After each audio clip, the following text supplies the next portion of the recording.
I'm not Anton. I am the doll maker. End of story. Not quite. Speaking of graves, Pinky, might you be hiding buried treasure? No, there's nothing in there. If you'll excuse me. Valestra, your angel of death awaits. You're his father. You're Thomas Wayne.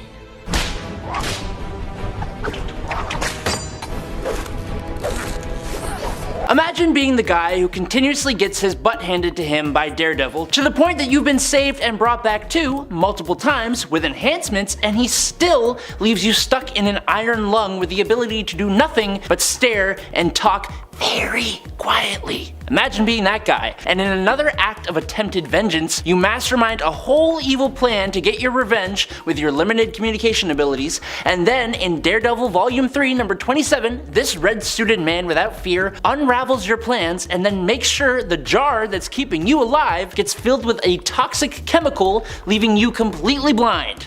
Well, that's what happened to Bullseye. As Foggy Nelson said, once the deadliest man in the world, and now all he will be is a living brain inside a flesh and bone coffin. That's terrifying. Number 9. The Hulk vs. Abomination. Abomination in the MCU was once an incredibly intimidating villain, and he still sort of is, but also kind of like a hippie, and kind of funny. In the comics though, Emil Blonsky is absolutely ruthless. General rule for the MCU movies for you right here. If you like a character, just imagine them doing everything they do, but turn it up to 10 and then you'll have their comic book counterpart. Mostly. What my point is here is that the Abomination is psychotic, and the Hulk is way more brutal. So, when the Abomination took the life of Betty Ross using his irradiated blood, he was not getting out of it easy. When they come head to head in The Incredible Hulk Volume 25 from 2000, it's arguably one of the best Incredible Hulk fights I've ever seen. Emil comes walking out of the water, and before he even knows what happens, Hulk is on him like shrimps on the barbie. The ground around them almost instantly becomes rubble. The fight travels underwater and through a dam, flooding a whole town. All the while, these two green Goliaths are in a close combat slog match. And then, Emil decides to taunt the Hulk, which is just dumb because it just makes him angrier, increasing his strength, and the Hulk absolutely pummels the Abomination, laying on fist after fist after fist after fist, causing minor earthquakes and leaving Emil on the edge of life with his brain exposed. It's insane. This comic really shows the relationship between these two on a level that's not really captured anywhere else, and you should read it just for their relationship, honestly. Number 8. Batman vs. thugs. Have you ever played the Batman Arkham games? The combat in those games is absolutely fantastic, but it still leaves me wondering how many of these random street thugs actually survive after their interaction with Batman, because I doubt it. He hits hard, and he is pretty unforgiving about it, which serves his whole point of instilling fear, sure, but I think because these nameless thugs are cannon fodder, they essentially get the worst beatings of most of Batman's villains, and we never hear from most of them again. So that tells you all you need to know. As an example, let's talk about a group of thugs in the All-Star Batman and Robin series, issue number 7. Now this comic is written by Frank Miller, who seems to be able to get away with making Batman do pretty much anything, I guess. There's no rules with Frank Miller. In the opening pages of the issue, Batman comes speeding into a group of armed thugs, foot first, maniacally laughing like the Joker, and talking in his head about how Gotham is full of cockroaches. He relishes in the fact that the criminals are so scared that they are disposing of each other accidentally, and then he sets fire to a bottle of bleach and tosses it into the criminals, blanketing them in fire, and then continuously beating the snot out of them while they're on fire. And then what happens next? You'll never guess, because Black Canary pops up out of nowhere, and these two superheroes just start making out and getting busy while the thugs are literally barbecuing in the background. Unfortunately, yes, this is Batman, but not my Batman. Number 7. Superman and the Manchester Black Beatdown. What's so funny about truth, justice, and the American way? I don't know. But what I do know is that the Superman story that uses that question as its title, also known as Action Comics issue number 775 for any of you who want to know, is awesome. Essentially, this comic sees the arrival of a group of heroes called the Elite that fight crime but in an incredibly bombastic and brutal way with no regard for lives lost. This flies directly in the face of the moralities of heroes like Superman and Batman, but apparently not. The leader of this band of villainous heroes goes by the name Manchester Black, and he has an incredible level of telekinesis, able to punch a hole in a mountain with a simple thought. He is incredibly capable, and so are his team, fixing problems before Superman can even get to the scene. Now eventually, Superman, attempting to stop them from operating using such brutal forms of justice, gets his butt handed back to him during one of their first altercations. But that was Superman with the gloves on. As fast as a speeding bullet, Superman takes down the other 3 members of the Elite, leaving only Manchester Black left. Now in a move colder than I've ever seen before, Superman subtly uses his heat vision through Manchester's eye and cuts the connection between Chester and his telekinetic powers. Essentially, he lobotomized Chester using his heat vision, taking the ability to use his powers at least until the JLA could arrive, and he left the Elite in an unconscious dog pile. Number 6. Magneto beating Apocalypse. Magneto and Apocalypse are 2 incredibly powerful mutant villains with frighteningly similar goals, and yet we never really fully see them teaming up. But we also rarely ever see them fight either, except in the Age of Apocalypse reality. In this world, the Mutant Legion had gone back in time in an attempt to bring an end to Magneto, but he inadvertently caused the passing of Xavier, his father, which led to a world where Magneto forms and leads the X-Men, and Apocalypse has nearly taken over the whole world. This all came to a head in X-Men Omega. Now, on paper, while Magneto is powerful with a capital P, when compared to Apocalypse, he should be a walk in the park for the second mutant to ever exist, and their fight going on simultaneously with about 3 or 4 other little skirmishes is intense. It's full of great lines, crazy twists and turns, but the best part is right near the end. Apocalypse has Magneto on the ropes, and he gloats in his own glory, wondering why the Master of Magnetism isn't fighting back. Now staring straight into Apocalypse's eyes, Magneto says, "I can't, I'm concentrating." And then they both look down to see Magneto's hands at his abdomen as he completely rips Apocalypse in 2 straight down the middle in the most awesome looking panel I have ever seen. It's so good.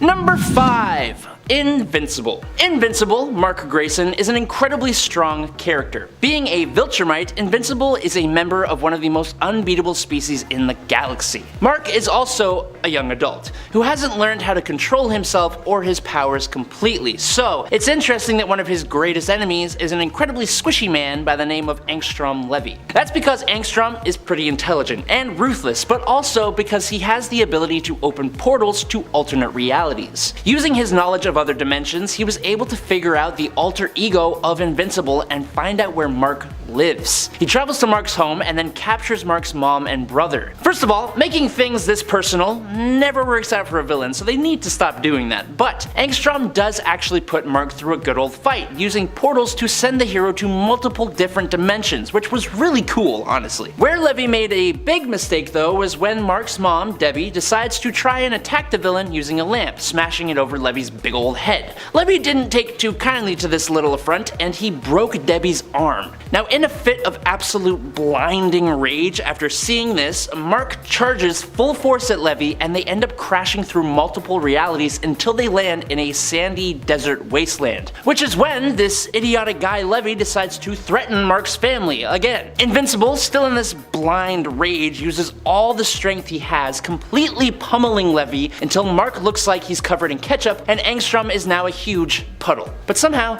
he still comes back. Number 4, Conquest. Yes, we're still talking about Invincible. For the Viltrumites of this Invincible comic series, they have extremely high resistance to damage, but what makes them even more capable is that when they do get beat down, usually by another Viltrumite, and they survive the damage, once they heal up, they become even stronger than they were before. It's why the oldest Viltrumites are usually the most powerful of the bunch. Now, one old-timer Viltrumite goes by the name of Conquest, and he is one grizzled old man. Battle-scarred as hell with a cybernetic arm and psychotic as hell as well, he arrives on Earth to check on Mark's progress with taking over the planet. That's a whole long story, we don't need to get into it.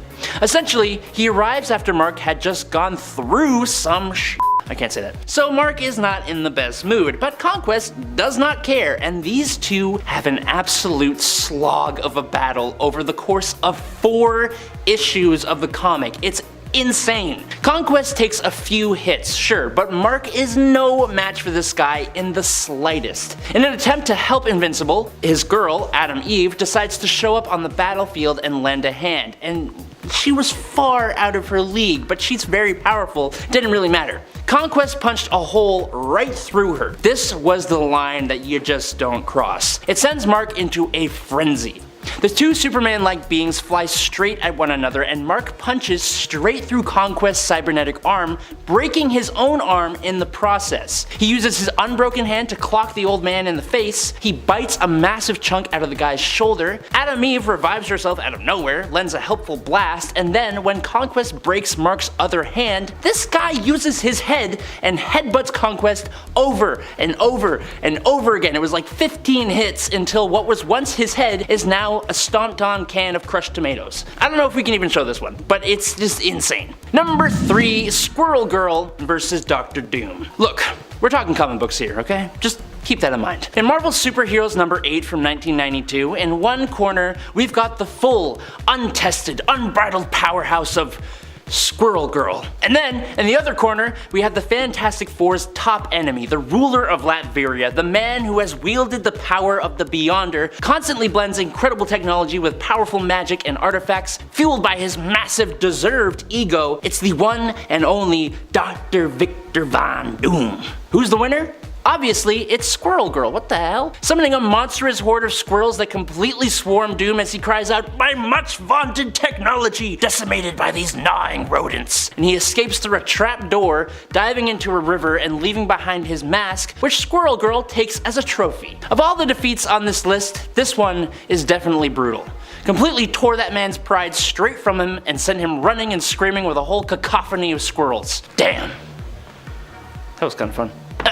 Number 2, Mr. Dumpo. I know, I'm surprised the Punisher has not shown up on this list too, until now. Honestly, I can tell you why. The Punisher doesn't really have that many memorable villains because his whole thing is that he doesn't let them live. Usually his villains are gone from existence by the end of the issue, and definitely before the end of the series. And usually he does it very quickly and very easily, but definitely not always. In the Punisher Volume 5, number 11, the Punisher is facing off against a guy called the Russian, who was hired by another bigger bad who we talk about just in a moment. When the two finally come face to face, the fight sees them tumble through Frank's apartment building, crashing into the apartment of Frank's neighbor, Mr. Dumpo. Mr. Dumpo is not the smallest man. In fact, I'd say he's quite large. Yeah, that's how I'd put it. Using a fresh out of the oven scalding hot slice of pizza belonging to Mr. Dumpo, Frank burns the Russian's face, and then Frank then takes Mr. Dumpo and tosses him on top of the Russian and dogpiles on top,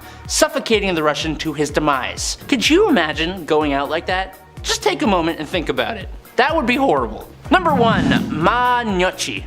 That's how I'm gonna say it. I said we were about to talk about another Punisher villain, and I wasn't lying. Ma Gnocchi, or Gnocchi, or however you tell me how you pronounce that in the comments below. Just I can't figure it out. She's the head of the Gnocchi crime family, so yeah, she ain't really a nice lady. Now, before the moment I'm about to talk about, Frank had thought that he had already neutralized the threat of old Ma here, and that's because he literally fed her to a gaggle of polar bears. Now, while they didn't finish her off, the bears did happen to relieve Ma of her arms and legs. It was that action that prompted the hiring of the Russian at the last point. Now in the Punisher Volume 5, number 12, after taking down about 80, yes 80 of her thugs, Punisher comes back to finish the job. 80 men were already obliterated, so no one was willing to lend the legless and armless head of crime a hand as Frank burned down her mansion. She put up a decent fight with no limbs though, sort of. After she attempted to gnaw his ankles off, unsurprisingly unsuccessfully, Frank uses his big old foot, plus the muscles in his leg, and not so gently places this helpless, horrible woman into the burning pyre that used to be her home. Cold.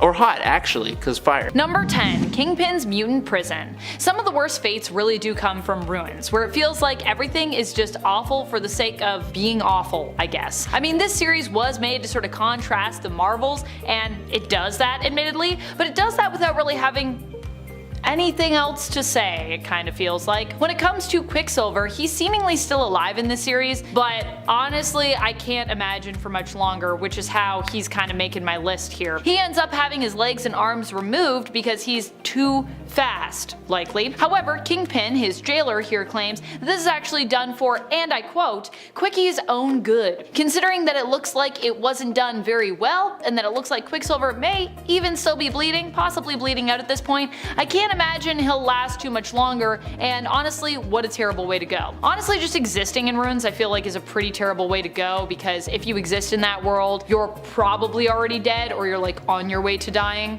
I mean, even the protagonist, the narrator we follow on this journey, Phil Sheldon, is. So yeah, and he's like the protagonist, so, or at least the narrator. I would say he's still the protagonist. He's still kind of the character we follow. And friends, before we move on to our next spot on this list, if you love what we do here at Top 10 Nerd, and if you love when we talk about pretty bleak things, be sure to let us know by clicking that like button. Number 9, Invisible Woman. Marvel Zombies really does have some of the most gruesome deaths, which is why I would never want to go there myself. This one at least was kind of going to a person that deserved it though, although I feel bad about saying that because I really do love this character, so like it's still sad that this happens in this reality. We are talking here about She-Hulk's death. I do love She-Hulk, although in this instance She-Hulk was already zombified and it kinda ate the kids of Susan Storm aka Invisible Woman and Reed Richards aka Mr. Fantastic in this universe, Valeria and Franklin. Weird thing is, you'd think Franklin would have been able to like fend her off with his reality warping powers, which I assumed he would also have in this universe, but hey, maybe on Earth 2149 Franklin didn't have powers, or you know, he was depowered prematurely. Either way, when Susan finds out that She-Hulk as a zombie has used her knowledge of the Baxter Building codes as someone who was once part of the Fantastic Four team to get in and then devour these two, she loses it and uses her power to create a force field and basically pop She-Hulk's head like a grape. It's insane to me how powerful Sue is. I mean, I guess at least it'd be quick, but yeah, Susan Storm's pretty wild. I would not want to be messed with by Susan Storm. Don't make her upset. Number 8, Driven Mad by Power. Another awful way to die, of course, coming to us from runes, is the fate of Silver Surfer. Silver Surfer dies as a result of what they believe to be a sort of superhero madness. In essence, it's believed that Silver Surfer missed the feeling of breathing air for some reason, being unable to as he was, you know, traveling in the vacuum of space without, of course, needing to breathe. However, this was the very time when he decided, hey, you know what? I'd love to breathe right now, even though there's no air around me. Not a great time considering, yeah, there's no oxygen there, you're just floating around in the space between stars and planets. However, Silver Surfer is believed to have basically torn himself apart, clawing at himself until his lungs were exposed, and of course, despite having the power cosmic, he died. It's believed he died from the shock of the cold. I mean, honestly, what a way to go. Become so crazed that you think tearing yourself apart so you can breathe while flying alone in outer space on a silver surfboard is a good idea, or is simply something you must do. I can't imagine that. Also, I love how it's like, I gotta breathe, like time to rip myself apart. Okay then. Number 7, Squip Grub Chulp. What does that mean? You're about to find out. Symbiotes are definitely some of the most frightening creatures we have in the Marvel Universe. Definitely would not want to be rescued by one. Sorry, Venom. But also would never want to be dubbed a criminal by one. For years, Venom had been threatening to eat people's brains, and guess what? It also became more than a threat at one point. Venom threatened to do this because the symbiote actually feeds on the happy chemicals that brains produce. So either it needs a host with a good supply of that, or one that basically snacks on chocolate a lot, which is why Eddie usually does that. Otherwise, it would literally have to find some brains to eat because it needs those chemicals, baby. Now, I'm pretty sure Venom has moved past this requirement in the modern day of comics right now, but it doesn't stop it from being a deeply disturbing thing that the symbiote did/needed to do to survive at one point. Also, for anyone who was wondering, the name of this point is the sounds that Venom made when, you know, scarfing down some brains. So, ugh. Number 6, Microwaved. This one makes me very uncomfortable, but I'm gonna tell you about it anyways because that's my job, so that's what I gotta do right now. Even though, of course, it's in a Deadpool story, which I think is the only place you could get away with something like this at Marvel Comics. In the comic Deadpool Kills Deadpool, we head to the multiverse where Deadpool, a version of Deadpool anyways, is hunting down, well, other Deadpools. Like the title says, Deadpool kills Deadpool. That's what's happening here. Right at the beginning of the series in issue number 1, the sinister black-suited Deadpool ends up confronting his alternate zombified self, Headpool, who is of course also known as Deadpool though, but we're gonna call him Headpool for clarity's sake. Headpool hails from the Marvel zombie universe of Earth 2149, where the world was ravaged by zombies. This zombie though ended up making his way to Earth 616 before he was reduced to just being a head. So how does the evil Deadpool deal with him? Pretty easily and terribly by popping him in a microwave. Splat! Number 5. Devoured by spiders.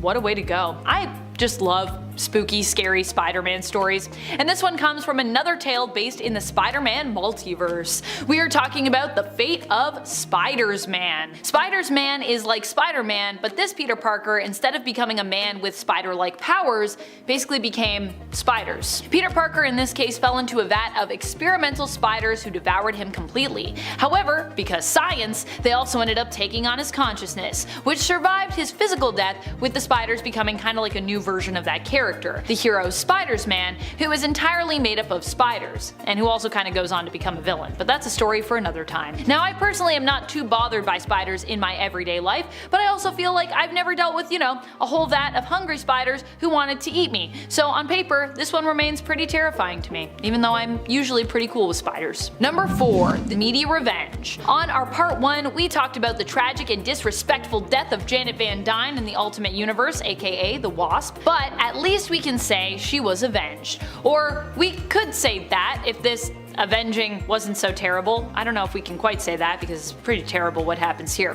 When Hank Pym, aka Giant Man, aka Ant-Man, finds out that not only is Janet dead, but that the Blob also desecrated her corpse by, eating her, he decides to get revenge by doing the same to Blob, but while he is still alive, because Ultimate Universe. Hank grows to his giant size and then picks Blob up and basically bites off his head. Although at least I guess he doesn't eat him, he instead, spits Blob's head out, but still the whole scene is not saved from being insanely awful, I'd say. And this is still not a way that I personally would want to go. Honestly, facing a giant being just seems like a bad way to go in general. I don't like that idea. I don't like things that are gigantic. It makes me uncomfortable.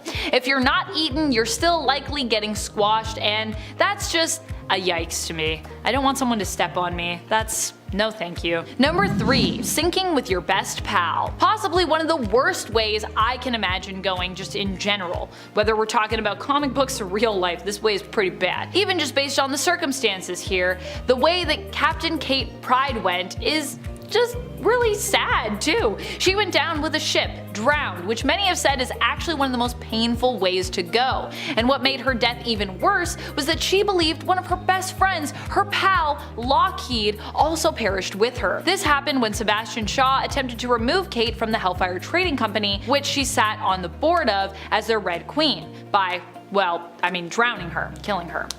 Number 2. Starvation and Isolation. This one comes to us from Magneto, who saw this as a fair punishment to dole out to Red Skull, based on his treatment of other humans during World War II, when he was obviously allied with Germany in the Third Reich. Magneto in essence took Red Skull to an isolated underground bunker, leaving him trapped there without any way out, as the door was locked and located on the roof of the bunker. Red Skull was left with no ladder and only some water to basically keep him company, which he'd have to ration in order to prolong his survival, although obviously I don't think Magneto really intended him to survive. During his time trapped here, he began to hallucinate and started to lose his mind as starvation set in. I think this is possibly one of the worst ways to go in general, so once again, Magneto takes one of our top spots. Basically, don't upset Magneto. Just don't do that. Number 1. Carnage. I'd like to thank Fireball Earth for this terrifying and very true suggestion, so thank you from the comments. This is such a good point. Carnage is so frightening. Carnage is definitely one of the worst ways to go in the Marvel Universe. With Carnage,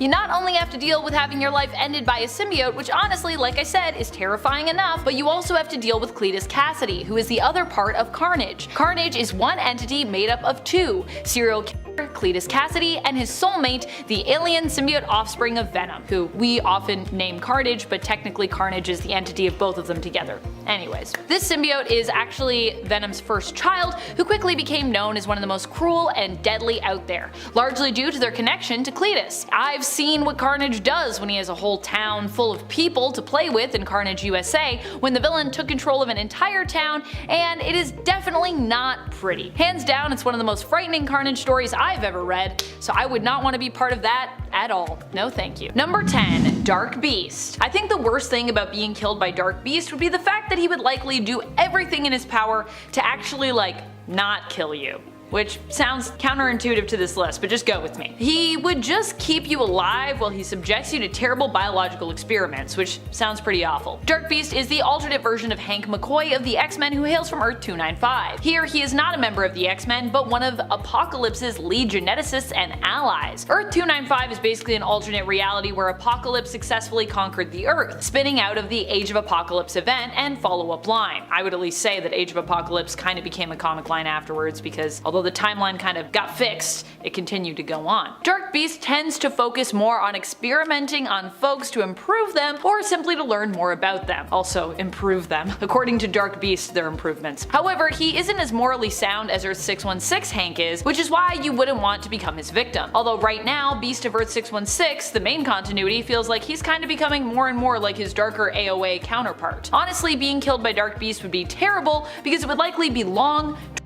and drawn out, and in the end the dying would actually probably feel like a relief in comparison to everything else that you went through leading up to it. And friends, before I move on to my next spot on this list, if you love when we talk about some of the worst things to have happened in comics, you should check out our Worst Things That Happened playlist. We have one of those. Go check it out. Click the thing somewhere over here. Number 9. Statuified. While in her current series, the Scarlet Witch, Wanda Maximoff, has not been killing anyone, she has been coming in hot with pretty epic punishments for the malicious villains who have crossed her path. In issue number 1, she actually ends up dealing with Corruptor, who she does not kill but does severely punish by turning him into stone. And even if he does get to live as a statue in the town, that's not really living, is it? In fact, initially, the town the Corruptor had tormented wanted to completely destroy him by smashing him in his statue form to little pieces. However, Wanda is the voice of reason here, who cautions them against acting on vengeful impulses. Wanda kind of being like, look, I've lived that life, I wouldn't recommend. Still, we don't know what happened here, so, I mean, he could be dead, because Wanda's like, look, it's up to you, I wouldn't do it, bye. So they could have done it afterwards. And if he was killed this way, what a way to go. Though I imagine it's more likely that we'll see him return later in the series after having somehow escaped his stone prison to seek revenge on Wanda for trapping him there, because, I mean, that's just how comics usually go. So I'd be surprised if it doesn't happen, but, you know, I could be wrong. Number 8. Impaled. Shout out to Eric Curse in the comments on our part 3 for this one. Sugarman is a character I hadn't thought of for some time, but being killed by him would certainly not be fun. He is another mad geneticist type, my favorite kind of villain. Definitely not a villain I'd ever want to run into, mad geneticist types. Except for, I would say, Mr. Sinister. I think I could actually maybe befriend Mr. Sinister at least. But as I said, in general, these are usually the worst when it comes to meeting your end. And like some others on our list, Sugarman is pretty fond of impaling. Sugarman does this in issue number 4 of Generation Next with his tongue, actually killing one of his own guards, Quietus, when he suspects that someone is attempting to basically infiltrate his power station. Sugarman hails from the reality known as Age of Apocalypse, aka Earth 295, but he eventually makes his way to the main reality of Earth 616. Number 7. Whispers. Black Bolt is someone you probably never want to get too close to if you were in the Marvel Universe, unless you were someone who was completely certain they were safe from ever-angering Blackagar, I guess. And then again, you'd still probably want to be a little cautious, considering that Black Bolt could sneeze and accidentally kill you, especially if you were a squishy human, as both you and I are right now. Or are we? Well, I'm assuming you're a human. If you're an alien or a mutant, leave an alien, or there's no mutant emojis, leave an X emoji in the comments so we can get a clear sense for how many off-world nerds and how many mutant nerds we have watching this video right now. Black Bolt has merely gone up to someone, whispered into their ear, and obliterated them in the past, and I gotta be honest, it doesn't sound like the most pleasant way to go. It doesn't sound like the most pleasant way to go. Haha! I didn't even realize I did that, but there it is. Pun accidental, but intended for sure. Number 6. kissed goodbye and tossed into the sun. That was how The Void went in issue number 8 of the second volume of Sentry. The Void is basically the dark reflection of Robert Reynolds' Sentry. Sentry is a superhero from Marvel whose powers make him comparable to Superman in terms of the sheer strength he possesses. He is said to have the power of 1 million burning suns, but apparently it only took one sun to defeat the Void, at least this time around. The Void of course would return because he's kind of like always gonna come back in some way. Still, I think getting thrown into the sun after being kissed goodbye by your good alter ego is a pretty wild way to go. Also, would that not be terrible for you as the Sentry? We don't see it on panel, but like I kind of have to imagine it would feel a little bit like burning half of yourself away, as the Void is meant to represent the darker side and temptation of Bob's power. Sentry is both Sentry and the Void, so yeah. Also, what would that fight look like if you were just like watching it in space? Does it just look like the Sentry like fighting himself?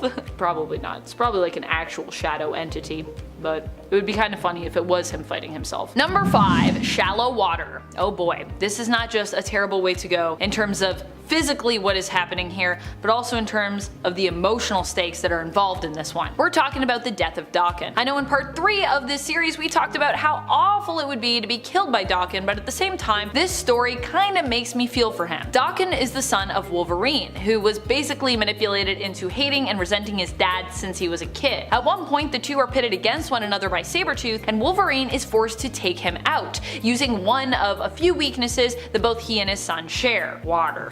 Ugh. Wolverine drowns Dawan in a puddle as we get a vision, a dream, if you will, of what life could have been like were Dawan actually raised by his biological parents, Logan and Itsu. This death wouldn't stick, and now we know Dawan as the anti-hero Akahiro, his given name, but that doesn't make it any less tragic or awful. This was still a pretty terrible thing that happened. Number 4, Heartless. So admittedly, the way Magneto went was pretty epic, but at the same time sounds like it would be immensely painful and stressful were you to be in his shoes. Magneto ended up being perma-killed, or at least perma-killed for now, I guess we could say. Might be forever, but probably just for now. On Mars, aka planet Araco, while helping to defend the planet and its Iraqi mutant population against Uranos. Or at least that was the beginning of his end, I should say. Uranos ripped out Magneto's heart and left him for dead, but through sheer will, Eric used his Master of Magnetism powers to keep his blood pumping through his body, and ended up continuing on. He even got in a rematch with Uranos with a shockingly fantastic assist from Storm. Oh, such a good moment. In the end, Uranos was defeated, but Magneto was left dead. I can't even imagine fighting Uranos on a good day, never mind doing it while heartless and maintaining my own life support. Also, if you missed when this happened, you want to go check out AXE Judgment Day, or Axe Judgment Day, which is also a pretty fun event, I will say. I enjoyed it. Number 3, Becoming Ultron. If you've been watching Top 10 Nerd and the content I make over here for a while, then you'll likely know that one of my biggest fears is possession. So needless to say, this is one that gets me. For this demise, we're talking about the complete eradication of Hank Pym, which is awful, especially in the sense that when it happened, we didn't even really understand that Pym had actually died. Hank Pym at one point ends up being merged with his evil creation, Ultron. Ultron forces the two of them to merge together, and something new is made, this hybrid being identified as Ultron Pym, and for a while we actually believed that this entity was both Hank and Ultron together. However, we later learn in the Tony Stark Iron Man series that Hank had actually died when this happened, and that the version of him that seemed to exist still within Ultron Pym was actually nothing more than a simulation. In other words, Ultron Pym is just Ultron walking around in like a Hank Pym skin suit. Which is horrifying to think about. Number 2, Cassandra Nova. Cassandra Nova is definitely someone you don't want to mess with if you're in the Marvel Universe. In fact, you probably just don't even want to meet her. You probably just want to stay far away from her. She's basically the evil twin of Professor X, who is known for being just as powerful as he is, if not more powerful sometimes, and definitely a lot more evil. She has taken people out in a variety of horrible different ways, but I think one of the worst was definitely Donald Trask's ending. I don't even know how to describe what happens to Donald Trask in issue number 115 of the new X-Men. Nova basically copies his DNA and then like phases her hands through him. Although I imagine this is happening psychically, or that it's meant to be what's implied here. But with Nova, I mean, you never really know. This could be psychically, or it could be physically, or it could be both. This could be some kind of telekinetic trick of hers where she literally does manage to put her hands physically through your head to kill you. I mean, Nova's a telepath, not really like a telekinetic, but I would believe if she was like, also I'm that too. I would believe that she just psionically is on a whole other level. Either way, ouch. What's worse is she was of course copying Trask's DNA so that she could gain the ability to control and command the Sentinel army. Ugh. Number 1. Dire Wraith. Big thanks to Canon Ranger for this suggestion. Goodness, are Dire Wraiths frightening. Touche. These creatures basically assimilate you, allowing them to adapt to your shape and even absorb your knowledge and memories that you've gained throughout your time living. They do this by piercing your skull with their barbed tongue and basically sucking all that knowledge and brain juice out of your noggin. In the process, you shrivel and pretty quickly die. Yikes. I don't know about you, but this is not a way that I would like to go. I feel like the idea of anyone sticking their tongue into my skull just, yeah, that sounds nasty in like the worst way possible. This also really plays on my fear of possession because after killing you, the Dire Wraith can then kind of like adopt your form and then use it to get close to your loved ones and, you know, possibly also kill them, which would terrify me in my last moments of life to think about that. Coming in at number 10 is Batman vs. Prometheus. This may be one of the silliest yet coldest Batman takedowns I have ever seen. In fact, down in the comments, I want you guys to let me know your favorite absolutely wacky Batman takedowns. But for now, let me explain this one. The first time Prometheus encounters the Justice League, and specifically Batman, he overcomes them all, just showing how much of a force to be reckoned with that he is. As for how he brought down Batman in hand-to-hand combat, the villain does what all villains do and gloats about how he did it. Using his helmet, he is able to program the skills of the 30 greatest martial arts masters in the world, including Batman himself, into his body and brain for his own use. Not one to be outdone like that though. When the time comes for the rematch, Batman cheats and forces Prometheus into using an older version of his helmet, but this version had been tampered with by Batman so that instead of the 30 greatest martial artists, Prometheus now has access to the physical abilities and skills of none other than Professor Stephen Hawking. Now, Batman could very easily punch the lights out of Prometheus, who is stuck with muscular neuron disease that renders him a drooling catatonic. God, it's almost offensive, but it's just so good and such a Batman thing to do, like outthinking his opponent like that. Number 9. Magneto versus the Red Skull. Magneto and the Red Skull are on opposite sides of history. Magneto grew up in a Jewish family living in Germany during World War II, and we all know Red Skull and Hydra's stance in World War II Germany, so it's safe to say that these two villains will almost never get along. Right? In Acts of Vengeance from 1989, Magneto and Red Skull were actually temporarily united. But it's really important to note that Magneto was unsure whether this was the Red Skull that aided Germany in the slaughter of his people. So Magneto confronted him and the Red Skull confirmed that he was indeed the original, which was a mistake. It didn't take much for Magneto, the master of magnetism, to overpower the Skull, but unlike what you might think, Magneto does not take his life. Instead, Magneto leaves the Skull isolated in a stripped down fallout shelter 20 feet underground. He removed the ladder from the escape hatch, gave him 10 gallons of water, took out his homing transmitters, gave him no food and no light, just water, air, and his own depraved thoughts. Number 8. Peter Parker vs. Kingpin. If there's one thing you just don't do, it's messing with Aunt May. After Peter had revealed his identity to the world, his past villains were all coming back to get some more personal revenge. This put his family in danger, and despite his best attempts to protect them, when an assassin tried to bring him down, he dodged out of the way and Aunt May happened to be in the line of fire. This transitioned immediately to the Back in Black Spider-Man arc, which saw Peter don his black spider suit and go on a warpath to find out who was responsible for hiring the assassin. Eventually, Peter learns that it was none other than Kingpin who hired the goon. Fisk was in prison at this time, but using an extremely large stash of cash that he somehow had hidden within his prison furniture. I don't know, it's a comic book, just roll with it. Fisk was able to get out of his cell, release the other inmates, and get about halfway through the prison before Spider-Man came crashing in. And after letting Kingpin monologue a little bit, he proceeds to lay an incredible beatdown on the Kingpin of crime in front of an entire prison wing of his underlings. But then, to make it much more personal, Spider-Man takes off the black suit to show that it's Peter Parker beating the snot out of Kingpin. Then he slaps the hell out of Fisk, threatens to spin webbing down his throat,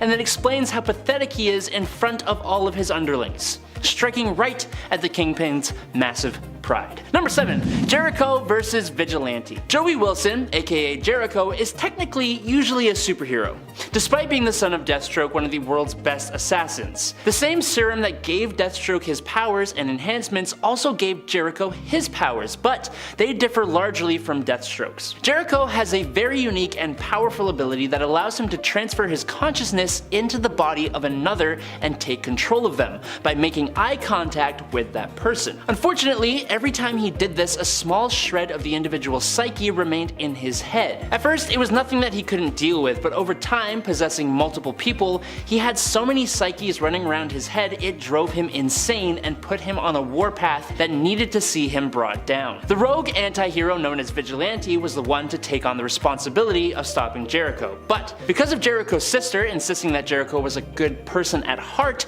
and should not lose his life, Vigilante decided to not deal with this threat in a completely lethal way. No, instead, Vigilante just completely took Jericho's eyes from his head. Blind and unable to use his powers, the threat of his abilities was gone, but I'm pretty sure it did nothing to stop his mental instability. In fact, it likely made it worse. Number 6. Wally West versus Inertia. Inertia was a young villainous Thaddeus Thawne. Inertia is to Bart Allen, aka Impulse, what Eobard Thawne is to Barry Allen. He is his reverse. Now, Inertia had been raised his whole life to absolutely despise speedsters of any kind.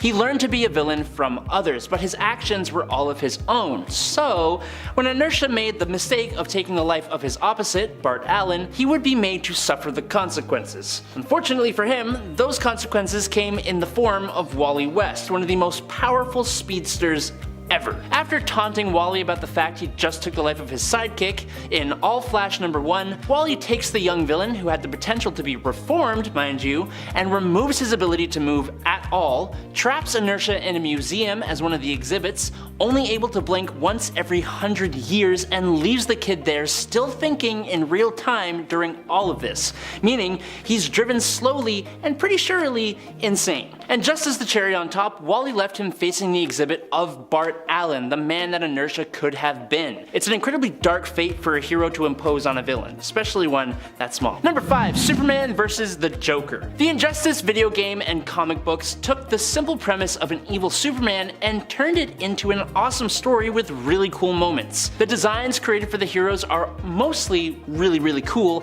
and only slight variations of their best looks. The reasons that heroes and villains choose sides against one another is also really cool, and it gives some of the most ridiculous shows of force for Superman himself. But it all kicks off with one simple event. The Joker decides that he has become bored of Gotham, so he turns his gaze on Metropolis. The dark and twisted games that this character plays work really well with Batman, who is in reality just a normal human named Bruce Wayne. But when the Joker has to face someone with actual power, he is exponentially way more likely to come out on the bottom. So, when he decided to crack Superman by tricking the hero into ending the life of Lois Lane and then blowing up a large part of Metropolis, he does succeed for just a few hours, until Superman shows up at the room where the clown is being interrogated by Batman, and Superman just bursts in, ignoring Batman completely, and in one cold move, he plunges his fist straight through the Joker's chest, stopping his heart immediately. And number 4, Midnight vs. Commander. The Authority is a really cool group from DC Comics' Wildstorm universe. The two most well-known heroes from the team would be Apollo and Midnighter, who are basically like Superman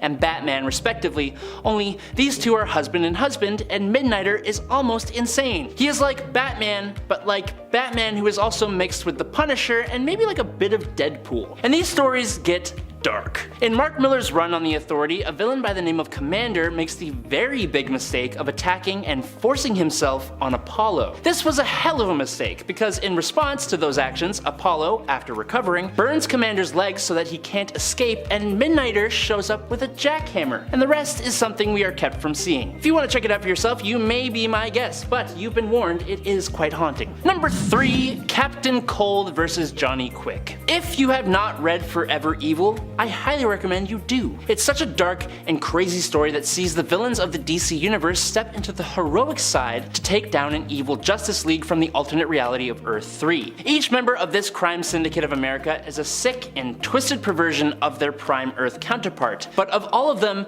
Johnny Quick, the stand-in for the Flash, may be the most messed up. He's a completely deranged serial killer in his world. And one villain just can't stand for someone dragging the Flash's name in the dirt like that. Leonard Snart, Captain Cold. In their confrontation, Mr. Quick gets a hold of Cold's weapon, the Cold Gun, and then gloats about how he had taken the life of the alternate Snart on Earth 3, and how Captain Cold is defenseless without his finger on the trigger of his weapon. Well, it turns out that Snart singing Jingle Bells Batman Smells activates the Cold Gun voice trigger, which then completely freezes Quick's leg, which is when Captain Cold takes his big old right boot heel and completely shatters this maniac's leg. Have fun accessing the Speed Force now, psycho!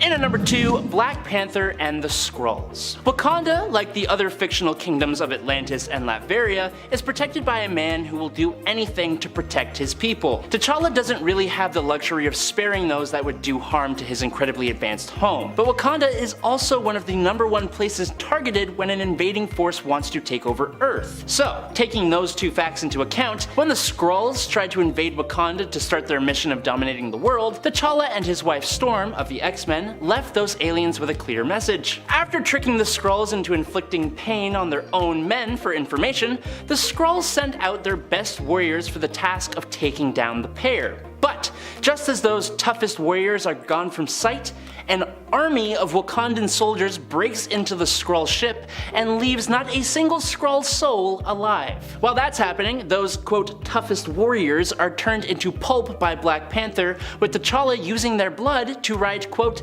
"This is what happens when you invade Wakanda," on the bridge of the Skrull ship, Cold. Number 1, Constantine vs. Dr. Fate. It's funny, I never really thought I'd see Dr. Fate as a villain, and in a way this isn't exactly that. It's more like the Helmet of Fate and Naboo himself is the villain. In Constantine Future's End, John has stolen the Helmet of Fate, who without a wearer is just a measly old artifact with one of the world's most powerful sorcerers trapped inside. Allowing himself to get ensnared by the helmet, linking John and Naboo's minds, John trapped Naboo in the auditorium of Anubis. He fairly challenges Naboo to prove that he has actually ever cared about anyone other than himself in front of the ancient Egyptian god. If Naboo wins, then Constantine dies and Naboo is free to do what he does. Despite his great deeds though, he can't actually prove that he cares about anyone. When Constantine summoned the helmet, it immediately started influencing people to come and claim the helmet and save Naboo. But Constantine had set up a man to subdue each person that was called by the helmet, and when one person didn't make it, another would be called, and then another, and so on. Each person just being used as a tool by Naboo, who didn't care what happened to any of them. He proves that Naboo doesn't give a damn, and then Naboo is eaten by Anubis, just straight up eaten. Now it turns out, even the challenge was a trick, with Constantine making a deal with the demon Ifrit, who now inhabits the Helmet of Fate in the place of, and sort of alongside Naboo, bargaining with those who choose to wear the helmet from this point forward. Number 10, Mark of Cain. Of the most gruesome ways to go, I think one of the worst would be to get Mark of Cain marked? I don't know if that's really how we say that, but sure. We can say it either of those ways for now, because I don't know what else to call that. Kane Parker is a clone of Peter Parker, of the two main clones we know from the Clone Saga. He was the one who was actually more dramatic and broody. He had long hair and for a while was more of an antagonist, or at least believed to be so. Kane was also known for straight up killing people that got in his way, with his Mark of Cain. What is the Mark of Cain? While initially we kind of thought it was like its own ability, it's actually just Peter's like little hooks that he has on his hands which allow him to stick to stuff, which we actually see in the Raimi-verse pretty close up. Kane would basically put his hand on someone's face and then turn on this sticky ability, which resulted in him seemingly burning the face of his victim. I mean, I don't know if this would actually kill you, but I feel like if this was at all involved in the process of Kane killing me, I would not be interested in that at all. Unless I guess I was already dead. Then I guess I'd kind of be fine with it, because I'd be like, well, I'm not here to feel that, so cool. And friends, before we move on to our next spot on this list, if you love what we do here at Top 10 Nerd, why not show us you love us by clicking that subscribe? I know there's a lot of you out there that aren't subscribed, and if you're already subscribed, let me know in the comments. Number 9. Man-Thing. In 1971, Marvel introduced Man-Thing. He was a scientist named Ted Sallis trying to create his own version of the super soldier serum before being attacked by criminals who wanted to steal his work. To keep the formula secret, Ted injected himself with the serum before getting in a car accident that caused his car to crash into a magic swamp. The serum and the magic caused him to transform into a big green swamp monster who was able to control plant life as well as a host of other abilities. One of his powers is to sense human emotion, with him having different reactions to different feelings. Fear sends Man-Thing into a fit of rage, and when he senses it, his body automatically secretes a corrosive acid-like agent that will burn anyone he touches. Hence the series tagline, "Whatever knows fear burns at the Man-Thing's touch." Now, I don't know about you, but if I came across a creature like Man-Thing, it would be difficult not to be afraid. So I really don't know how well I would do, and the idea of being grabbed by such a beast and burned to death because he's mad that I'm afraid sounds like a rough way to go. Number 8. Torn to Shreds. This was a hard one to rank because while I feel like it would be really awful, I also still feel like there's somehow worse out there in the Marvel universe waiting for me. Were I a person? Gosh, that would be terrible. I would hope that I was a superhero. That's the best I can hope, really. Still, this kind of death is pretty much as bad as it gets if we're speaking in general terms than, you know, straight up ranking it as one of the worst ways to die in the Marvel multiverse, which is kind of actually what we are doing here, but still, I digress. It's pretty bad. Deadpool is one of the folks who has undergone this usually life-ending process multiple times. One such time actually happened when he faced off against Carnage, who actually made a pretty dramatic appearance on our part 2 for this series. Of course, Carnage would take this approach to fighting and probably also immensely enjoy it, which it makes it, I think, that much worse. Now, because this is Deadpool, he didn't die here because Deadpool. However, this wasn't even where everything ended for Deadpool, because Carnage also was plotting to burn down the building that this happened in. So Deadpool would have in theory been diced and then kind of flambéed. Number 7. Absorbed by the Hulk. One of the most feared figures in the Marvel universe for both hero and villain alike is the Incredible Hulk. Despite his reputation as a giant raging green monster, the Hulk goes out of his way to not be responsible for the deaths of any of the civilians or villains that he has to fight while rampaging through the world. Despite this, it does happen from time to time. In the Ultimate Universe, the Hulk is known for eating people, which is of course a terrible way to go, and getting smashed by the Jade Giant would of course be a horrible experience, but I think the worst way that you could meet your end at the hands of the Hulk is the way featured in Immortal Hulk number 8. In this issue, the Hulk has been captured by a secretive Black Ops organization called Shadow Base. In order to prevent the Hulk from escaping, they have vivisected him into multiple pieces which they keep in separate jars, in order to prevent his healing factor from allowing him to come together and escape. The evil Dr. Clive, who is in charge of the program, is running various cruel experiments on the Hulk in order to fully understand the power of his healing factor. Little did Clive know, he was doing exactly what the Hulk wanted him to. He wanted Clive to run the experiments so that he could learn more about himself, and once he knew what he needed, he controlled his hand in one of the jars to snap its fingers, creating a shockwave that shattered the jars, allowing Hulk's various parts to reform and heal. Hulk took Dr. Clive's treatment personally, and as he reformed, he absorbed the Doctor into himself, causing the Doctor to be smothered by the Hulk's innards as he desperately begged for mercy that wasn't coming. It is a fitting end for such a character, but it's not a fate I would want to endure while living in the Marvel universe. Number 6. Ripped in half. Being ripped in half really does not seem fun, and yet for some reason this is a very common way to die when it comes to Marvel Comics. I can't count how many times someone has been ripped in half. I literally can't, because every time I attempt to, I actually think of another occurrence of this happening, and then I have to start all over again. So it's very hard for me to put a number on that one. It's terrible. Or, you know, maybe it's just comics. The one thing I'd really warn against, you know, if you're looking out from us at the Marvel multiverse, is that while living in whatever world you are in, you should basically never do this to another person, be they villain or hero, regardless of your alignment or their alignment. Just don't do it. I've seen this kind of could basically come back to haunt characters who generally also get torn in half by someone else as some kind of like karmic payback. So if you've done it to someone, it's probably coming for you.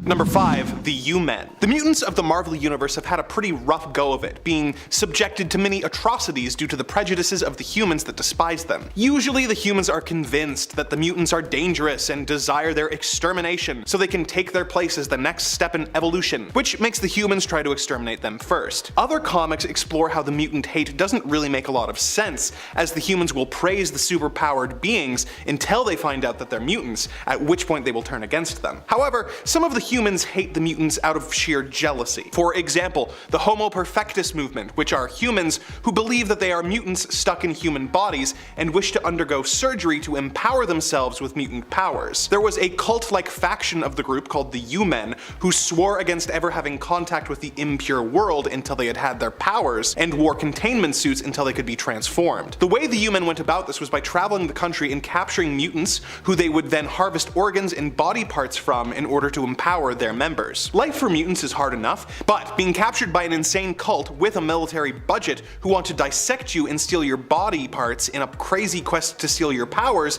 is one of the worst, as it is a painful and demeaning way to go, as in the words of their leader, John Sublime, to them, mutants are just livestock. Number 4, Dawan. What's worse than being livestock? Being Dawan's livestock, I guess. If Wolverine is the best at what he does, Dawan is the one who simply enjoys what he does a little too much. Dawan is a trained killer, and we get to see this side of him on full display during his fight against the Punisher during Dark Reign. It was during this era of Marvel that we saw Norman Osborn take over as leader of the Avengers after S.H.I.E.L.D. was no more, and he was basically put in charge of his very own organization, which he named Hammer, an acronym that stands for, well, nothing really. Osborn just liked the sound of it. During this time, working for Osborn, the Dark Avengers were given a list of targets for them to remove, them to get rid of. One such person on that list was Frank Castle. This death is also what we'd call overkill. Dawan not only tears Frank apart and runs him through with his claws multiple times, but in the end, he also removes his head. Of course, Frank wouldn't straight up die, but instead would later return as the undead Frankencastle, but regardless, I still think this would be a terrible way to go. Number 3, Miss Arrow. When Spider-Man was killed by Morlun in the Others event, his body was put in a cocoon under the Brooklyn Bridge until he returned to life. He shed his skin, and this skin was taken over by a bunch of spiders, who formed a being called Arrow, who was intent on killing Spider-Man once and for all. Arrow began going by Miss Arrow, and she tried to impregnate Flash Thompson with an egg sac that would give birth to thousands of her offspring, but was stopped by a shotgun-wielding Betty Brant. Miss Arrow tried to escape, but Spider-Man pursued her, eventually managing to force her into the Central Park Zoo's aviary. The various exotic birds were thrilled with the group of spiders before them, and went about eating Miss Arrow one spider at a time as she thrashed and screamed. The birds ate almost every spider, leaving only one left, which Spider-Man promptly stepped on. Number 2, Sabertooth. While Dawan and the U-Men are both pretty terrible, if there was one person I wouldn't want to be killed by in the Marvel Universe, it would probably be Sabertooth. Victor Creed is probably one of the most vicious and evil characters we have in the Marvel Universe. Sure, he's done some heroic stuff before, mainly when his alignment was flipped or if we're talking about alternate realities, but this is a man who legitimately revels in violence usually. When he was sent to the pit in Krakoa as punishment, he used this time to kill all the X-Men and heroes he felt had ever slighted him. In his dreams, of course. This wasn't real, but it was still pretty brutal. And when that was done, he decided to create his own hell, and then plot his own escape, even double-crossing the prisoners that he had planned his escape with. Yeah, Creed has to be one of the worst ways to go, hands down. Number 1, Deadpool's counter to the healing factor. On Earth 12,101, the X-Men grew tired of Deadpool's instability and insanity and had him committed to the Ravencroft Asylum, hoping that he would be cured of his madness. Unfortunately, his doctor was really a disguised psycho man who was using his position to try and brainwash insane people into doing his bidding. He took away the voices in Wade's head, but they were replaced by a new voice that was telling Deadpool to kill everyone. He became aware of his status as a fictional puppet and went on a killing spree of everyone in the Marvel Universe, both hero and villain alike. We get detailed accounts of how he kills the various characters in increasingly brutal and twisted ways, with some highlights being him taking out Thor by growing his hammer with Pym particles so that Thor is crushed underneath it, or trapping the X-Men in an insane death trap. But out of all the fates he subjects the various characters to, I think the worst is what he does to the characters with healing factors. Being a character with a powerful healing factor, Deadpool is uniquely qualified for taking out other such characters, and as Wolverine discovers when he walks into a trap, Deadpool has it all figured out. He has captured Dawan and X-23 and left them suspended with a computer-controlled flamethrower. The computer keeps track of their vitals, and every time they come back to life and begin to regenerate, the flamethrowers go off and reduce them to skeletons again. So they are trapped in a continuous cycle of being burnt to death, barely coming back to life, and then immediately being burnt to death again, forever. Number 10. Blockbuster. Just like the video rental store that lives far off in a warm place in some of our memories, the villain of the same name, Blockbuster, met a very swift and some could say unjust end. Blockbuster may be a relatively unknown villain to some, and that may be due to the fact that he was primarily a Nightwing villain operating in Bloodhaven. In a tragic series of events, Blockbuster's mother passed away, and Blockbuster blamed this on Nightwing. He set out on a campaign to ruin the hero's life, attempting to take away anything and anyone that mattered to Dick Grayson instead of trying to hurt Nightwing himself. When Nightwing was at his absolute lowest in Nightwing 1996 number 93 from 2004, after a slog of a fight that moved out onto a fire escape,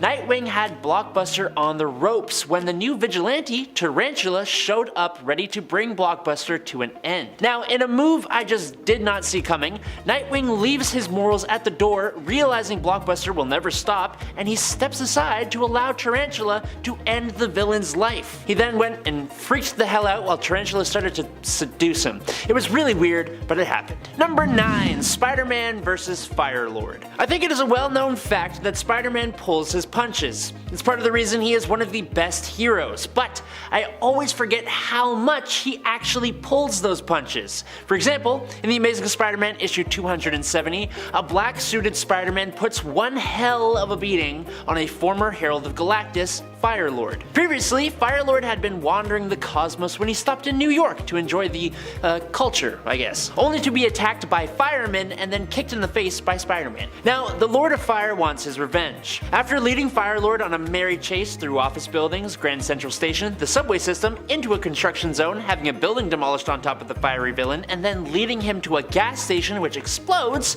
Spider-Man, at his wit's end, musters all his effort and his spider sense to lay an incredible beatdown of speed, agility, and raw strength on Firelord, getting so lost in his bloodlust until Captain America and the Avengers show up to be like, dude, you got him. Chill out. And in at number 8 is Deadpool vs. Bullseye. Reading through issue 11 of the 2008 volume of Deadpool just made me remember why I love Deadpool. Not that I forgot or anything, but man, he's just nuts, which makes it so good when the foe he faces is almost just as bonkers as he is. This time, it's Hawkeye, but not actually Hawkeye.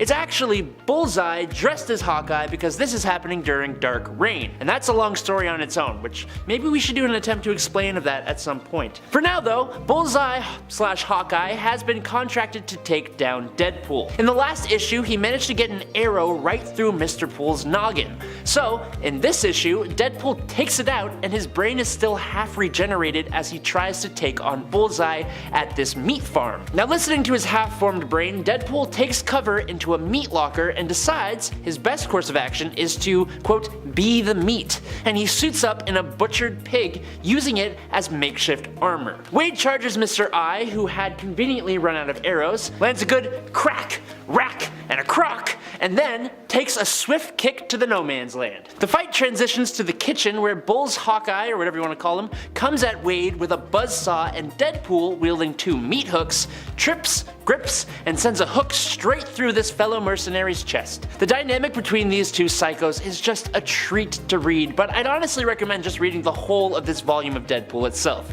It's fantastic. Number 7. Storm and Emma Frost. A bit of a lesser known rivalry between 2 comic book characters is the one between Aurora Monroe, Storm of the X-Men, and Emma Frost, the White Queen of the Hellfire Club. Now back in the day, Emma was a villain more than anything else, and during Uncanny X-Men 151 and 152, 52, the White Queen ambushed Storm using her telepathic powers to swap their bodies, and then enacted a plan for the Hellfire Club to attack the X-Mansion. Now after a whole lot of kerfuffle involving Kitty Pryde, Emma lost control of Storm's powers, and that gave Storm the opportunity to swap their minds back. Storm gets the tempest caused by Frost under control, then saves the White Queen from a massive fall, all heroic-like, but being the villain, Emma tries yet again to attack Miss Monroe, prompting Storm to straight up smack Emma with a massive bolt of lightning. She flies up into the air, raging like the goddess she is, then flies back down, grabs Frost by the throat, and scares the hell out of her by almost taking her life, before Wolverine, of all people, talks her back to morality. It's fantastic. I love Emma Frost, but I think because of this, I love Storm a little bit more. Number 6. Kingpin vs. Grey Hulk. The Hulk is an interesting character. He's gone through many changes over time, even having different identities than just his regular green, savage, smashy smash one. One of his first, when he was still a Grey Hulk, would be Joe Fixit. Joe Fixit is a persona of the Hulk who is a relatively intelligent Las Vegas mob enforcer. It's great. Well, this year, in 2023, he got his own series. Fixit is specifically the enforcer for the Berengeti crime family, and in the series, Mr. Berengeti's operation becomes the focus of a certain Wilson Fisk, aka the Kingpin of Crime, who is planning to strong-arm a takeover. Problem is, you can't really strong-arm anything when one of the people you're facing off against is the Incredible Hulk. The best part about Joe Fixit is the fact that no one seems to be able to work out that he is just another version of the Hulk, so he is constantly underestimated. Within the first few moments of Kingpin's meeting with Mr. Berengeti, the plan he had goes south very quickly, and he decides to smash the man's desk, which is when Mr. Fixit enters the fray. Fisk's goon is slapped aside like a piece of unwanted salami, and then Fisk, who has gone toe-to-toe with Spider-Man, who, as we know from part 1 of this list, is usually holding back, comes bull-charging at Fixit, who obviously tanks 3 blows without flinching before grabbing Wilson's fist, hoisting the massive villain over his head, and then throwing him through the floor into the casino, and then picking him up and slamming him down into the floor again, and then holding his arm hostage until Fisk says that the meeting is over in English, then French, then Pig Latin. Priceless. And at number 5 is Batman vs. the Hyper Clan. This point is eerily similar to the Manchester Black vs. Superman point on part 2 of Brutal Villain Defeats. In 1997's JLA, helmed by Grant Morrison, a team of superheroes shows up on Earth and begins fixing problems and completely eradicating supervillains, gaining popularity with the people that rivals the Justice League. The difference here is that this team of superheroes are actually white Martians. Unsurprisingly, the first of the Justice League to find this out was Batman himself, who managed to evade being captured unlike the rest of the League. Sneaking into the HyperClan's base, he managed to lure one of their members, a mortal, who he strung up with a little batarang-held sign that read, "I know your secret." When 3 other members of the HyperClan showed up, Batman brought them down with a single match and a circle of gasoline, turning their one weakness to fire into his greatest ally, because he's Batman. Number 4. Darkseid. Darkseid is not a character you mess with. He's incredibly powerful with an insanely capable mind, and the ability to practically never pass away. Sure, we could talk about his defeat at the hands of Batman, but that's kinda boring. Batman's a regular guy, sure, but he's also Batman. What we want to talk about is Volume 3, Issue number 2 and 3 of this comic called Superpowers. This comic was made to go along with a toy line, so we already should slightly suspend our knowledge of what various heroes and villains are actually capable of for right now. Now in the story, Darkseid's Omega effect had been dwindled to almost nothing thanks to Mr. Miracle, Tyr, and Mr. Freeze. After being betrayed by his people, he winds up teleporting to Earth with the last of his energy. Now, covered in a cloak, Darkseid is forced to rob a store just to find more clothes and remain unnoticed. But just after he does so, Darkseid is confronted by a pair of muggers in an alleyway. A pair of regular old human muggers who bully him, threaten him, and then knock him out cold with a chain just to rifle through his pockets and run off into the night. But the best part is how he looks up with a big Darkseid frown and goes, "Oh, surely my plight can sink no lower." You never see Darkseid like this, and certainly not in a fedora and a trench coat.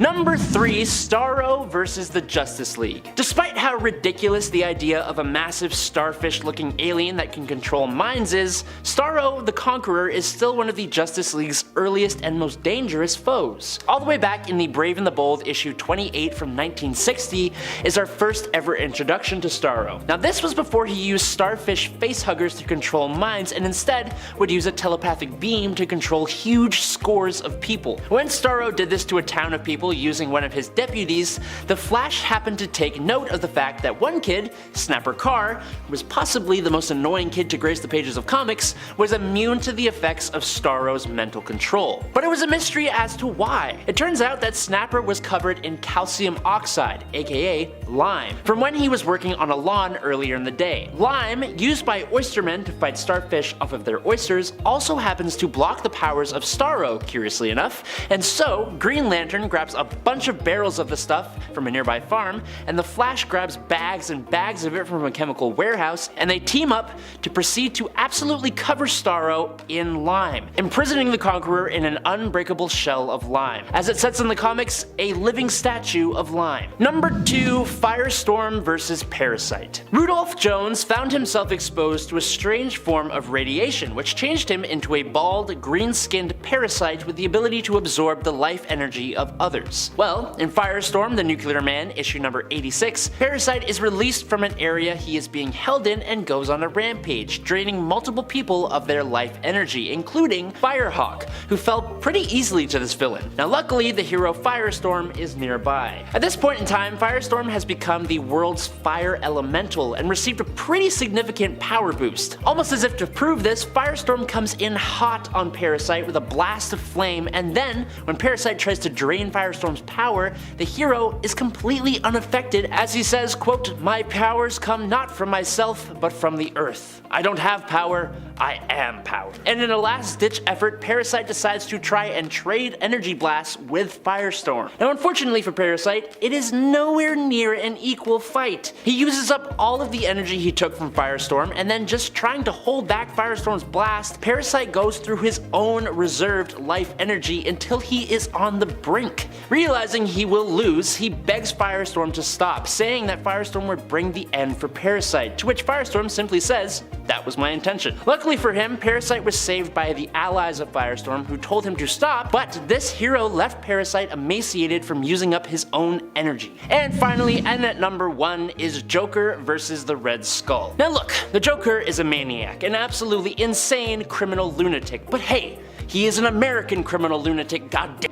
Which means dealing with someone with the past of the Red Skull is an absolute no-no. Yes, these two villains teamed up together in the Batman and Captain America Team-Up Special, back when DC and Marvel actually got along with each other. Naturally, these heroes' two greatest villains team up to take them on, but I guess it turns out that even Joker is above the morals of a World War II era war criminal. The Red Skull hires the Joker to steal an atomic doomsday device, which the Clown Prince of Crime totally agrees to do, until he sees Red Skull waltz out with a certain symbol front and center on his outfit, indicating his involvement in WW2, which is then confidently confirmed by the Red Skull. This is when the Joker delivers the line about being an American criminal lunatic, and the two simultaneously attack each other, Joker with his venom and the Red Skull with his, quote, dust of death, which they are both immune to. This is when Joker gets smacked over the back of the head with a wrench, but eventually the fight makes it onto a plane where the Joker overpowers Red Skull and they both go tumbling down through the sky alongside the atomic device they stole, destroying them both in the middle of the Atlantic Ocean. Now I don't know if I'm more shocked at Joker's switching of sides or the fact that they had a fist fight while straddling the top of an active fat boy. Number 10. Freshly hatched spiders. Yuck! This is one of the worst ones out there if you're asking me. It comes to us from one of my all-time favorite spooky Marvel stories, which is featured in Edge of Spider-Verse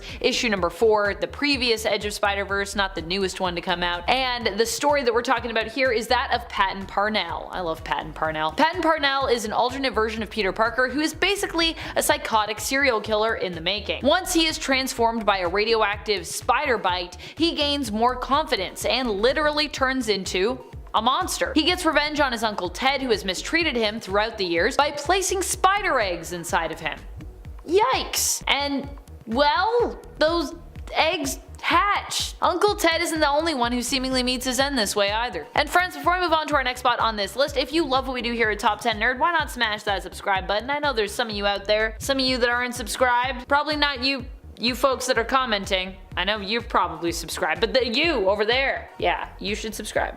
Number 9. Lights, Camera, Fire. I feel like so many of these are going to come from Punisher comics because honestly, it's one of the darkest characters we have over at Marvel, and he has also had his own Max series, which was basically all about living on the edge when it came to more graphic subject matter. So if you want some of the worst ways, that's where you're gonna go. You're gonna go to Punisher Max. Case in point, in issue number 30 of Punisher Max, when Frank is in the midst of hunting down those who own an operation that treats people as though they were mere objects. It's a thing I can't say on this platform, but I think you know what I'm talking about here. It's that kind of operation where you're treating people like they're not people. One of the worst things a person can do in terms of business, and one of the most powerful motivations in comics for heroes, or rather anti-heroes, to seriously mess up some bad guys, which is exactly what Frank does to the men involved who are stationed in America. And woman. The older man, Tiberiu, Punisher captures and lights up,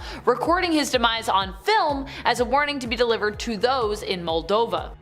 Number 8. Strung up like a Christmas decoration. This is going to be an interesting one to try and describe here. Whew, I do not envy myself in this moment. This demise also comes from the Punisher Max issue. Same story, but an earlier issue. Here in issue 28 of the series, before he gets to the head of the operation, Frank deals with his son, Christu, attempting to get information from him on his father, Tiberiu, and their associate, Vera. He attempts to get him to talk by seemingly numbing him and using his organs as basically decorations for a tree. I don't know of Christu's fate, but I can't imagine it ended well for him, knowing how Frank usually deals with criminals. In fact, I'm pretty sure everyone has assumed, based on other things that are mentioned, or just in general based on Frank's nature, that Christu does not make it.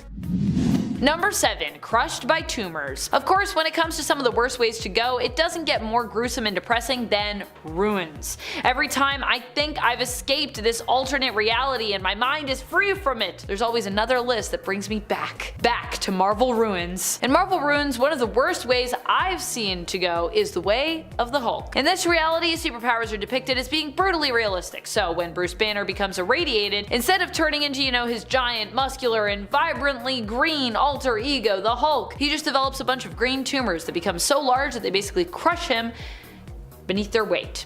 Number 6. Death off panel, but then also cannibalism? Janet Van Dyne's death in the Ultimate Universe has to be one of the worst. First of all, we don't even show her enough respect to give her a death on panel, as she drowns during the tidal wave in Ultimatum, one of the many poor victims who die off panel despite deserving an on-death panel, especially considering Janet at the time was the leader of the Ultimates, so there's also that. But then, she also gets eaten by the Blob for some reason. It's also weird that they decided to make the Blob do this. I mean, the use of people eating people in Ultimates is just weird in general. I know the Blob is a bad guy as well, but he isn't typically known to be like a cannibal anywhere, ever. Feels like some weird and extremely gross sizeism to me.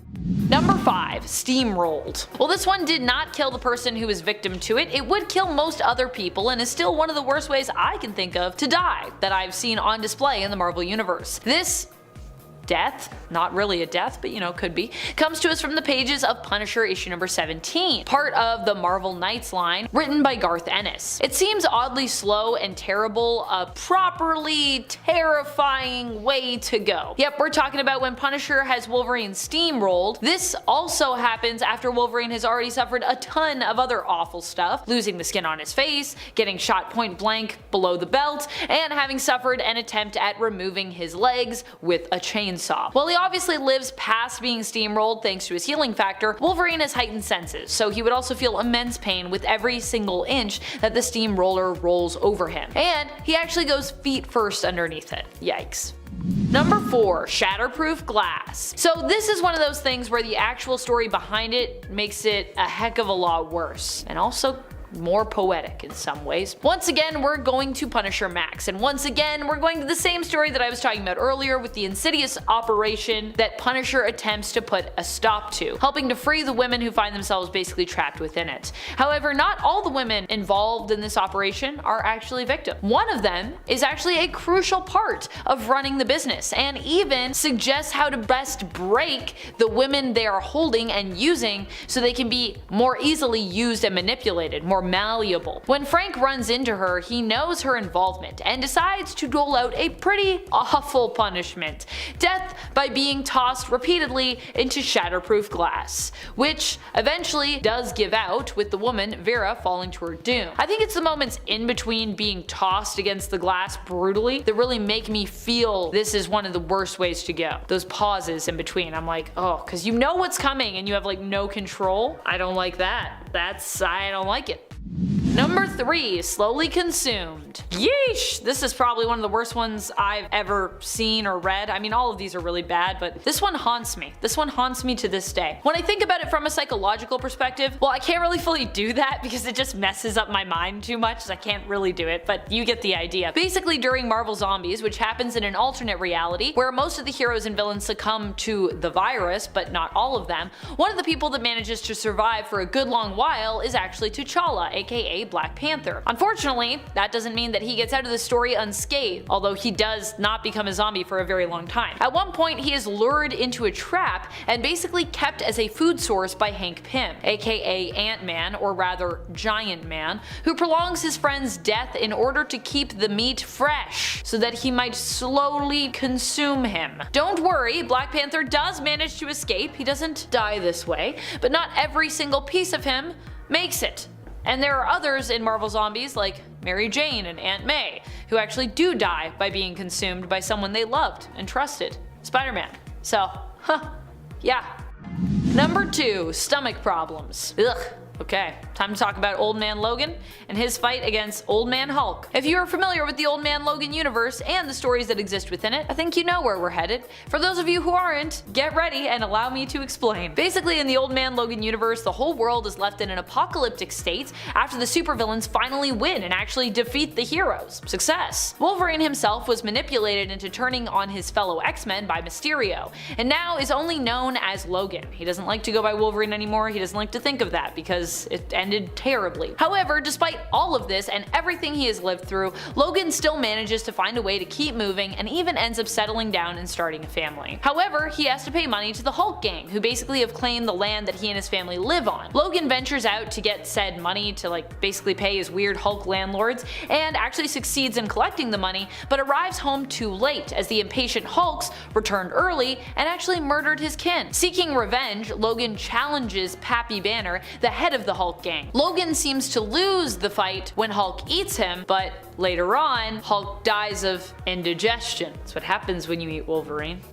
Number 1, Magneto. I think simply facing Magneto would be one of the worst ways to go. He is not a man I would ever want to come up against. I've seen him torment people by pulling all the metal out of their blood, pull off Wolverine's adamantium coating from his skeleton through his skin, and torment and kill a woman with a paperclip. And let's not forget that Magneto at his most skilled and powerful can actually just control blood flow in your body and your brain, basically taking control of your mind or just preventing oxygen from getting to your brain, thereby basically suffocating you in a really terrible way. He is basically one of the most frightening people that the Marvel Universe has to offer, and being killed by him for whatever offense he deems worthy of death, I imagine, would just be downright terrible, no matter what it was. Magneto isn't usually one known for doling out quick and painless punishments or deaths, so yeah. But coming in at number 10 is Jack Frost. When Jimmy Olsen was on a game show back in the Silver Age series Superman's Pal Jimmy Olsen number 33, a special prism appeared randomly in a garbage dump that, for some reason, turned the thoughts of the game show contestants into reality. Just go with it, it's a comic book, okay? So, when Jimmy answered a game show question with Jack Frost, that's exactly who appeared. Jack Frost, as a villain, threatened to plunge the world into a new ice age. Now, I'm sure that's not at all what Jimmy had in mind, but luckily, he is Superman's pal. So, what was Superman's solution? Simple. He would just go fly into space and move the frickin' sun closer to the Earth. Not only is this an absolutely ridiculous feat, which is theoretically completely impossible, but it was incredibly embarrassing looking for Jack Frost, who had to run away from Superman, who was essentially chasing the freezing villain with the sun. Once Jack Frost had retreated into a deep, cold cave, Superman put the sun back where he got it so it didn't destroy the Earth. The bonkers part about this is that he did all this nonchalantly as if he was moving furniture. Number 9. Hank Henshaw. After Superman's infamous death at the hands of Doomsday and his not exactly surprising return to life, Superman had to clean up the messes made in his absence, including some imposter Supermen. One of which would be the cyborg Superman, Hank Henshaw, that took over the role of Superman in his place. This cyborg wasn't really doing a great job with his Supermaning, and I think most would agree that he was really tarnishing the name of Superman. Because he was. Hank ruined Soup's memorial, and more importantly, he had just blown up Coast City, taking the life of millions of people. Now, when Superman actually returns from the dead, he doesn't have his powers back just yet, so the conflict actually lasts a little while. But once Superman gets his powers back, you best believe he beats this sucker, and in one page no less. Hank is a cyborg, like I said, so Superman ends this guy by simply punching him straight through the chest and then using his super speed to shake him so fast his screws come loose and he just straight up falls apart. Superman shook this sucker to death. Number 8. The Marquis of Death. In 2009's Fantastic Four number 566, Dr. Victor Von Doom reveals to us and his people that he had learned almost everything he knows from one incredibly powerful reality warping villain called the Marquis of Death. With his master now on his way to see how Dr. Doom had fared as ruler over the Earth. Only when the Marquis shows up with his mysterious new apprentice, he was less than happy with the progress Doom had made on Earth, and to punish his old apprentice, he attacks. The Marquis completely warped reality, making Doom think he had actually won the fight, and then snatched the victory away, set him on fire, turned his heart to stone and his blood to acid, and then sent him back in time to the Pliocene age to be eaten by megalodons. Do you realize how insane that sentence is on its own? That should be the point right there. But over the course of the rest of the story, the Marquis goes on to fight the Fantastic Four, almost beating them, but he is brought to a point of nearly being beaten, which is when, out of nowhere, his apprentice, the new one, shows up and slaps and destroys this reality warping villain, but not before revealing that he is actually Dr. Doom himself. Apparently, Dr. Doom survived being eaten by megalodons and being turned to stone and his blood to acid, gained enough power and dark magic to completely change his form, became the Marquis' new apprentice, even defeating Uatu the Watcher so he wouldn't be discovered, and he did all of that to hide in plain sight to get his revenge and finally defeat the Marquis of Death. If you guys are enjoying this list so far, make sure you check out the rest of the channel for parts 1 to 3 and maybe subscribe while you're there so you don't miss part 5 and all the rest of our comic book loving content. Thank you. In at number 7 is the Superman Revenge Squad. After discovering the planet of the Superman Revenge Squad, Superman wastes no time at all and charges at the planet with a full frontal assault armed with nothing but his abilities and a strange package attached to his chest. The Revenge Squad fires all their most dangerous, most powerful weapons at Superman, firing everything they think will take out the Man of Steel. They all impact on Kal-El, and the villains think they've won. For a moment. But when the dust settled, they didn't even leave a scratch. Instead, the package on Superman's chest detonated, encircling the whole planet in a layer of mist. Now, Superman then yells down to the villains from the heavens, explaining if any of them pass through the mist leaving the planet, they will suffer total amnesia, forgetting any hatred they have for Superman. They can remain trapped on their base, being angry and upset, or they can rejoin the cosmos devoid of all grudges. Either way, he doubts he will ever see them again, and then he just flies on back home. And in at number 6, Simon. Simon Jones is a villain of the Teen Titans who has vast telekinesis and telepathic powers, and he is also the leader of the Fearsome Five. All of that, but he basically just calls himself Simon. But cool because there's a P in front of it, so we know that he is a psychic dude, I guess. Cool. In Salvation Run number 2, Simon is among the new Injustice League when a bunch of villains, including them, get exiled to an alien world. Simon, who is standing among some pretty big name villains, attempts to convince his fellow supervillains that escape is impossible, and so he then proceeds to lay down plans for beginning a new civilization, involving all the female villains getting pregnant and giving birth as soon and as frequently as possible. But luckily, the Joker is also here, and he doesn't seem to be a fan. Joker very, very abruptly interrupts Simon, tossing a rock that hits the guy square in the noggin, and then running up and smashing Simon over the head repeatedly with a rock, assuming control. Number 5, Captain Boomerang. This brutal defeat is so quick and so abrupt, there isn't even much I can really say about it other than you should never put a captain up against a general. In 2016 Suicide Squad, in literally the second issue, Task Force X are sent on a mission to Russia to retrieve or destroy an unknown device. Well, turns out that the device is actually a portal to the Phantom Zone. Rather than leave it be, which would probably have been smart, Captain Boomerang approaches the portal and is almost instantly incinerated down to his ankles by none other than General Zod, using his heat vision. I doubt the Boomerang guy would have been able to help much in the squad's fight against Zod, and honestly it's a miracle any of them survived at all, but I never expected this to happen so abruptly and to one of the main members of the squad. And in at number 4 is Mr. Mxyzptlk. The villain known as Mr. Mxyzptlk is both incredibly powerful, but he also doesn't really do anything that bad. He's usually just a big old nuisance. In Superman Whatever Happened to the Man of Tomorrow, a whole bunch of Superman's villains all make their play on the Man of Steel, and when their threat is ended, Superman is still left wondering why the heck this is all happening, when he realizes the only villain that wasn't among them was the 5th dimensional imp himself, which is when he finally reveals himself. He goes on about how, being completely immortal, he gets really bored. He spent 2,000 years just floating around doing nothing, and then 2,000 years doing good deeds and being nice, and then he spent 2,000 years being a mischievous little imp, and now, of all times, he decides he's gonna start being evil, and his first evil act is to kick off the next 2 millennia, well, by taking out Superman. That's basically what he says. But I don't think it was like that. Anyways, Mr. Mix reveals his horrendous true form and goes on the attack. Unfortunately, Superman's girl Lois Lane figured out what to do. Superman grabbed the Phantom Zone projector, and as he was about to use it on this magical imp, Mr. Mix spoke his name backwards, which would return him back to the 5th dimension. Unfortunately, this happened simultaneously, and Mxyzptlk was torn in half between both the Phantom Zone and the 5th dimension.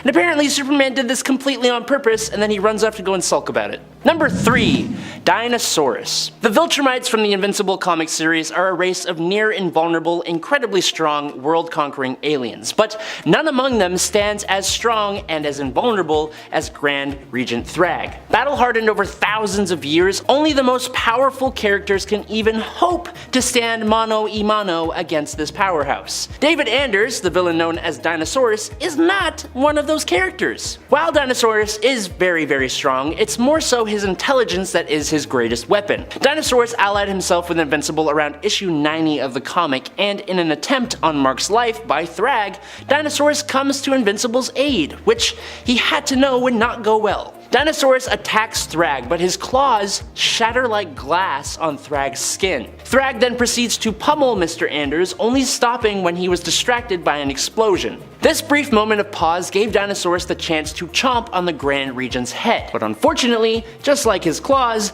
Dino's teeth also completely shatter, not even leaving a scratch on Thrag, which gives Thrag the chance to first mock the guy, but then break his jaw and leave him to think about his mistake. And in at number 2 is Vulcan. In recent years, the red planet that was formerly known to us as Mars has become home to a group of mutants known as the Iraqi, who renamed the planet to Arakko. These mutants differ from the Krakoan mutants we know by years and years of a constant battle for survival. Because of that, the Iraqi are a warlike people. They despise weakness and take on almost any challenge as a means of strengthening themselves. Because of this, duels and challenges are a key part of Iraqi society. Now, the Iraqi are ruled by a group called the Great Ring of Arakko, which is made up of almost completely Omega level mutants.